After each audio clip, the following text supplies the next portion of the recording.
director of this film. Trailer చూసారు కదా, ఇదే సినిమా అండి. It's a very intense emotional experience. మీరు ఎప్పుడైనా మీ లైఫ్లో రిలేషన్షిప్లో ఉన్నారంటే లేకపోతే రిలేషన్షిప్కి ఒక ట్రై ఇద్దాం అని అనుకుంటున్నారంటే ఖచ్చితంగా ఈ సినిమాకి రిలేట్ అవుతారు. అమ్మాయిలైనా సరే అబ్బాయిలైనా సరే ఐ థింక్ మీ ఇద్దరికి చాలా టేక్అవేస్ ఉంటాయి సినిమాలోంచి.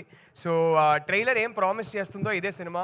వచ్చి చూడండి, రియల్గా ఉంటుంది, రూటెడ్గా ఉంటుంది, ఇమోషనల్గా ఉంటుంది, ఇంటెన్స్గా ఉంటుంది. అండ్ ఈరోజు కాదు, ప్రీ రిలీజ్ ఫంక్షన్లో మాట్లాడాలి, కానీ I would just like to thank my whole team starting from Arvind sir. వీళ్ళందరి వల్ల ఈ సినిమా ఇవాళ జరిగింది.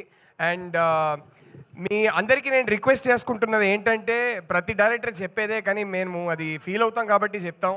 మీ అందరి సపోర్ట్ కావాలి. ఎందుకంటే ట్రెండ్లో ఉన్నది ఈ ఎలిమెంట్స్ ఉంటే సినిమా ఆడుతుంది, ఇదంతా పట్టించుకోకుండా ఒక కథ చెప్పాలని ఆనెస్ట్గా అందరు కలిసి దిగాము. సో ఇది జనాలకు రీచ్ అవ్వాలంటే జనాల సపోర్ట్ కానీ మీడియా సపోర్ట్ కానీ చాలా అవసరం. So I'd like to say thank you to all of you and end by saying thank you to my 2 darling producers, Vidya garu, Dheeraj garu, and Vasu garu, SKN garu. Thank you so much for coming here. And Dheekshith, Rashmika గురించి చాలా అంటే చాలా మాట్లాడాలని ఉంది. I don't think I mean ఏ డైరెక్టర్కైనా ఇలాంటి actors దొరికితే ఒక బ్లెస్సింగ్ అండి. It was one of the most beautiful experiences of my life working with these 2 actors. They are such darlings. And ఈ సినిమాని ఈ రెండు క్యారెక్టర్స్ని ఎలా లైఫ్కి తీసుకొచ్చానంటే, అసలు జస్ట్ సిట్టింగ్ బ్యాక్ మానిటర్లో వీళ్ళిద్దరు చేసే మ్యాజిక్ని చూడడం was a privilege in itself. So మీ అందరికన్నా ముందు ఫస్ట్ ఆడియన్స్ నేనే. ఒక ఆడియన్స్గా చెప్తున్నా, ఇద్దరు ఇర్రగా తీశారు సినిమాలో. అదైతే ఖచ్చితంగా బయటకు వచ్చి మీరు అందరూ చెప్తారు. అండ్ ఇద్దరే కాదు, కాస్ట్ అండ్ క్రూలో అందరూ. సో అందరికీ నేను మనస్ఫూర్తిగా థ్యాంక్ యూ చెప్పుకుంటున్నా. Thank you. కాస్ట్ అండ్ క్రూలో అందరూ ఇంక్లూడింగ్ యూ. మేము చూసాం ట్రైలర్లో. వాళ్ళందరూ కలిస్తేనే సినిమా అండి, ఒక డైరెక్టర్ ఏం చేయలేరు. నో ట్రైలర్లో మేము మిమ్మల్ని చూసాము. అంటే తప్పక చేయాల్సి వచ్చిందండి. వేరే యాక్టర్స్ అనుకున్నాం, తప్పక చేయాల్సి వచ్చింది. ఓకే, నేను చేస్తేనే బాగుంటుంది అనిపించింది. సో అసలు ఏంటి గర్ల్ ఫ్రెండ్ ఎక్కడి నుంచి పుట్టింది? ఎక్కడి నుంచి పుట్టిందనా? యాక్చువల్లీ ఆల్మోస్ట్ ఒక 12-13 ఇయర్స్గా నా మైండ్లో ఉన్న ఒక స్టోరీ అండి.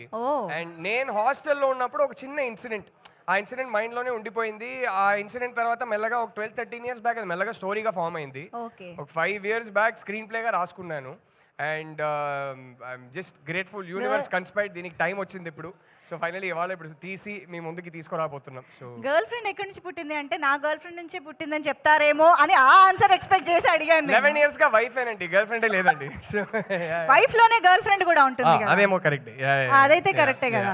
ఇంతకే బట్ యాక్చువల్లీ నేను చెప్పాలంటే ఈ సినిమా కథతో నాకు నా వైఫ్ కన్నా లాంగర్ రిలేషన్షిప్. నా వైఫ్ ని కలిసే ముందు నా మైండ్ లో పుట్టిన కథ ఇది. సో అయితే ఈ girlfriend is genuinely my girl friend.